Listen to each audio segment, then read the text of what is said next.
BPF जिंदाबाद जिंदाबाद BPF long live BPF long live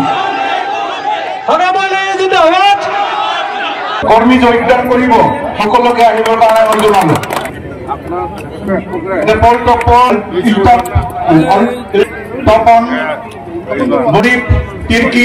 BTR Nonoi চেৰভাং মণ্ডল সমিতিৰ উদ্যোগত আৰু ভেৰগাঁও জিলা সমিতিৰ সহযোগত বৃহৎ যোগদান কাৰ্যসূচী ইউপিপিএল দলৰ পৰা আমাৰ দলত যোগদান কৰিব আৰু 200তকৈ বেছি 250 জনমান হ'ব কংগ্ৰেছৰ পৰা আমাৰ দলত যোগদান কৰিব খুব ভাল কথা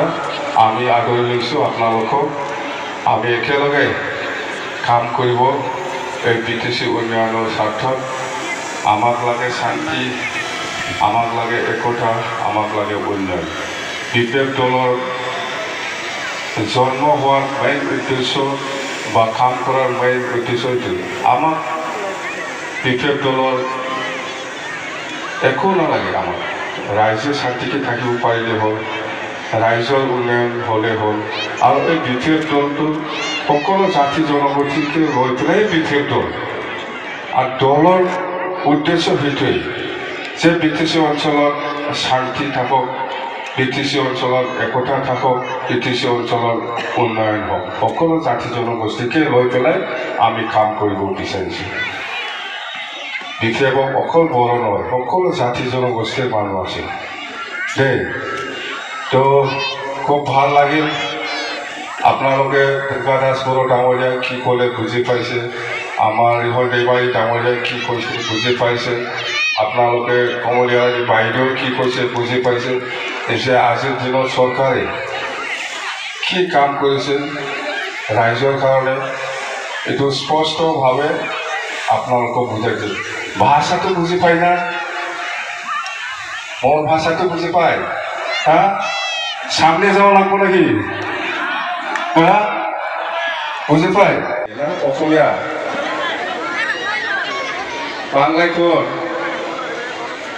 এই যে বাংলা ভাষা বুঝে না বলে আমাকে দেখছে তো সামনে থেকে কিরকম মানুষটা কিরকম ভালো দেখ এই কিরকম ভাল না সব ভাল এটা তো ভাল পরে পরে কি হবো পরে থালা খাবি এখন তো নাঙল পরে থালা চাবি নাকি না ট্রেক্টর হ্যাঁ এটা তো ভাল না পিছৰ আৰু থালা চাবি পিছৰ আৰু কি হ'ব এটা তো ভাল বিৰাট ভাল লাগে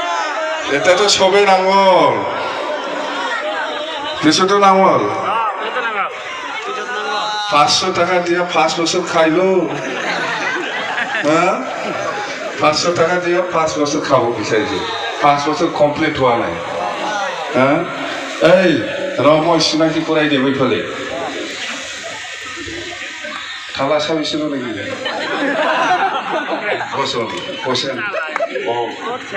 আজি 16 ডিসেম্বৰ ওৰাংগজলি গধুলি বজাৰ খেলপথাৰ প্ৰাংগণত বিটিআৰ ননৈ চেৰভাং মণ্ডল বল্ক সমিতিৰ সহযোগত বিপিএফৰ বৃহৎ যোগদান কাৰ্যসূচী অনুষ্ঠিত হৈ যায় পানেৰী সমষ্টিৰ প্ৰাক্তন বিধায়ক কমলী বসুমতাৰী আদৰণি ভাষণেৰে শুভাৰম্ভ কৰা অনুষ্ঠানটিত বিপিএফৰ সভাপতি সাগ্ৰামা মহিলাৰী সাধাৰণ সম্পাদক মনেশ ব্ৰহ্ম উপসভাপতি ৰবিনচন মুছাহাৰী কলাইগাঁৱৰ বিধায়ক দুৰ্গা দাস বড়ো বিপিএফৰ প্ৰাক্তন মন্ত্ৰী ৰিহন দৈমাৰী প্ৰাক্তন কাৰ্যবাহী সদস্য সুৰেশ তাঁতী প্ৰাক্তন কাৰ্যবাহী সদস্য লুমশ্ৰাও দৈমাৰী প্ৰাক্তন কাৰ্যবাহী সদস্য জগদীশ সৰকাৰ কাৰ্যকৰী সভাপতি ৰিঞ্জয় বড়ো গোৰ্খা আদিবাসী সংখ্যালঘু ৰাভা নাথ যোগীকে আদি কৰি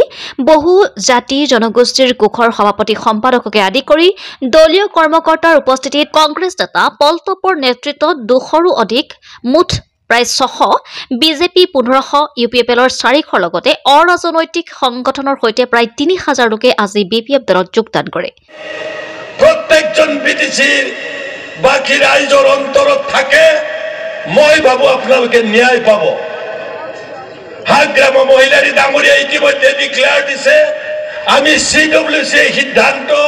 ইতিমধ্যে গ্ৰহণ কৰিছো 2003 চনৰ আগত যিবিলাক ভাৰতীয় নাগৰিকে ব্ৰিটিছিত বসবাস কৰি আছে, হিন্দু, মুছলিম, শিখ, জৈন, খ্ৰীষ্টান সকলো জাতি আৰু ধৰ্মৰ মানুহক এই ব্ৰিটিছিত সংস্থাপন দিম বুলি হাগ্ৰামা মহিলাৰীয়ে কৈছে। হাগ্ৰামা মহিলাৰী যেহেতু আৰু 1.5 বছৰ পিছত পুনৰ CM হ'ব,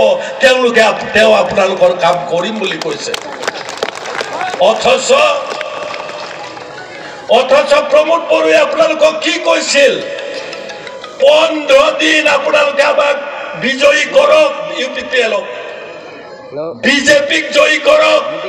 15 দিনত আপোনালোকক মাটি দিম বুলি কৈছে, মাটিৰ অধিকাৰ দিম বুলি কৈছিল। মই আজি প্ৰশ্ন কৰিছো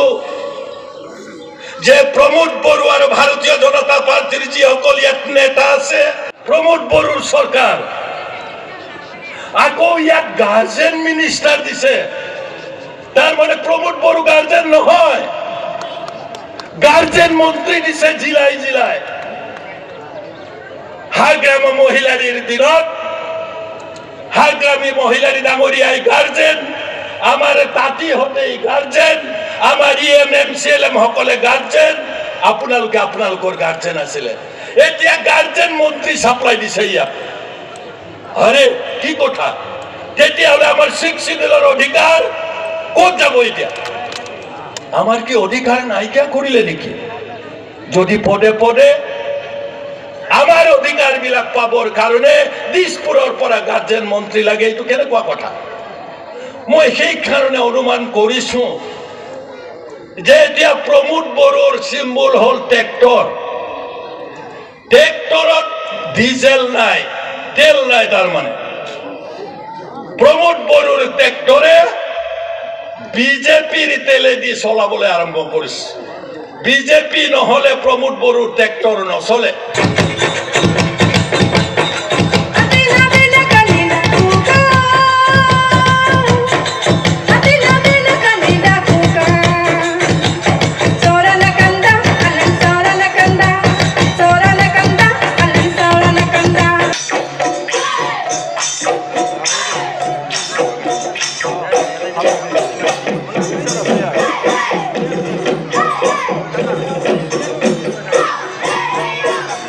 পানীৰ পৰা নবীন চবৰ ৰিপৰ্ট, অৰুণোদয় অসম।